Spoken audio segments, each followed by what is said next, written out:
Hi friends, welcome to Adidev Creations. Vijay TVல Pandian store சீரியல்ல கண்ணன் இருக்கார்ல, அவர் புதுசா ஒரு கார் வாங்கியிருக்காரு. அதை ரொம்பவே ஹாப்பியாக ஷேர் பண்ணியிருக்காரு எல்லாருக்கூடயுமே. என்னோட ரொம்ப நாள் கனவு, நான் இப்போ ஒரு காரோட ஓனர் ஆகிட்டேன் அப்படின்னு சொல்லிட்டு ரொம்பவே ஹாப்பியாக ஷேர் பண்ணியிருக்காரு.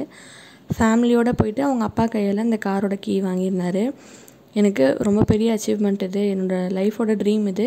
எனக்குன்னு ஒரு கார் இருக்கணும் அப்படிங்கிறது என்னோடய ஏர்னிங்ஸில் ஃபஸ்ட் டைம் என்னோடய ஏர்னிங்ஸில் ஒரு கார் வாங்கியிருக்கேன் அப்படிங்கிற மாதிரி சொல்லியிருந்தார். அது மட்டும் இல்லாமல் சப்போர்ட்டிங் கேரக்டர் ரோலில் ஒரு அவார்டுமே, விஜய் டெலிவிஷன் அவார்டுமே அவர் வாங்கியிருந்தார்.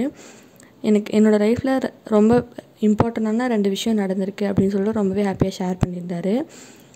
மீனா அவர்கள் இவரோட கார் வாங்கினதுக்கு விஷஸ் கங்க்ராச்சுலேஷன் சொல்லிட்டு, இனிமேல் உன் கார் முன்னாடியே நின்றுட்டு ஃபோட்டோ எடுத்துப்பில்லடா அப்படிங்கிற மாதிரி ரொம்பவே காமெடியாக ஃபன்னியாக சொல்லிவிட்டு கங்க்ராச்சுலேஷன் பண்ணியிருந்தாங்க. உங்களோட விஷயத்தையுமே சரவண விக்ரமுக்கு சொல்லுங்கள் ஃப்ரெண்ட்ஸ். ரொம்பவே ஸ்ட்ரகிளுக்கு அப்புறமா தான் நான் இந்த விஷயத்தை நான் சாதிச்சிருக்கேன் அப்படிங்கிற மாதிரி சொல்லியிருந்தார். இந்த வீடியோ உங்களுக்கு பிடிச்சிருந்துச்சுன்னா லைக் பண்ணுங்கள், ஷேர் பண்ணுங்கள், கமெண்ட் பண்ணுங்கள். மறக்காமல் அதிதேவ் கிரியேஷன்ஸ்க்கு சப்ஸ்கிரைப் பண்ணிக்கோங்க ஃப்ரெண்ட்ஸ். தேங்க்யூ.